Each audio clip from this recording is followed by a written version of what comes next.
మరి ఇలాగ వెళ్తే మన పవన్ కళ్యాణ్ ఎప్పుడు సీఎం అవుతారు? అవ్వరని మీరు ఎలా చెప్పగలరు? అవుతారని నేను చెప్పడానికి రీజన్, అవ్వరని మీరు ఎలా చెప్పగలరు? ఆయన కూడా రాజకీయంగా చాలా ఇప్పుడు బలపడ్డారు, ఇప్పుడు చాలా వరకు బలపడ్డారు. మా పార్టీకి లాస్ట్ టైం ఒక సీట్ వచ్చింది, ఒక సీట్ వచ్చిన ఉన్నవాడు కూడా ఓడిపోయినట్టు వెళ్ళిపోయాడు ఆయన. కానీ ఆ టైంలో కూడా మేము ఏ పార్టీ సీట్ లేకపోయినా కూడా మేము బలంగా పోరాడగలిగాం, చేసాం, రోడ్లు ఎక్కాం, మొత్తం అన్నీ చేసాం.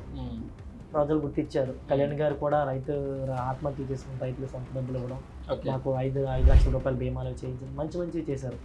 ఎక్కడ ఏది ప్రాబ్లం వచ్చినా కూడా మొదట చూసేది జనసేన వైపే చూసేవారు ప్రజలు కూడా. అదే మేము చేసాం. దానికి మమ్మల్ని నమ్మి కూడా కూటమిని గెలిపించారని మేము అనుకుంటాం. ఇప్పుడు ఇండివిజువల్గా వెళ్ళా కూడా కళ్యాణ్ గారు మేము ప్లాన్ చేస్తారు. ఆయన రాజకీయం తెలియదు అనే వాళ్ళకి నిజంగా రాజకీయం తెలియదు. ఒక సీట్ కూడా లేని దగ్గర నుంచి 21 100% స్ట్రైక్ రేట్ ఇండియాలో గెలిచిన మొదటి పార్టీ జనసేన పార్టీ. అలా చేశారు కళ్యాణ్ గారు.